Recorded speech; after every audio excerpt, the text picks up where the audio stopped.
Welcome to our channel. Today we how to backup lease agreements in DocuSign, full guide step by step clearly. To backup lease agreements in DocuSign, start by logging into your DocuSign account.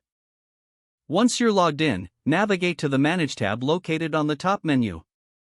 In the Manage section, find the envelope that contains the lease agreement you want to back. Click on the envelope to open it. In the envelope details, look for the Documents section. Click on the document you intend to backup. This will open the document in a preview window. In the preview window, locate the More button, usually represented by 3 dots. Click on the More button to reveal additional options. From the drop-down menu, select Download. A few options will appear for downloading the document.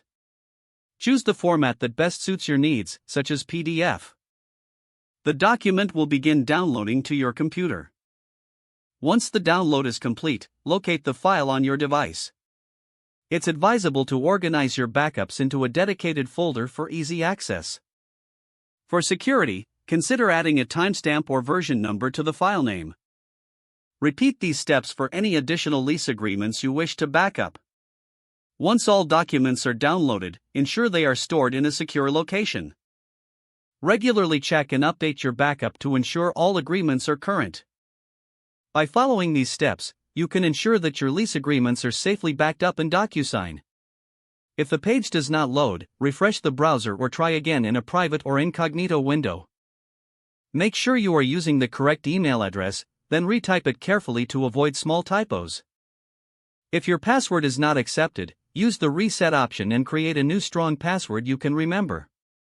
Check your spam folder for verification or security emails, then complete any requested confirmation steps. Enable two-factor authentication if available to improve account security and reduce unauthorized access risk. After signing in, review your profile details so your contact information and settings are accurate and current. If you see an error message, note it down and try again after restarting your device and internet connection. Log out when you finish, especially on shared devices, to keep your account and payment information secure. If the page does not load, refresh the browser or try again in a private or incognito window. Don't forget to like this video and subscribe to our channel for more step-by-step tech guides.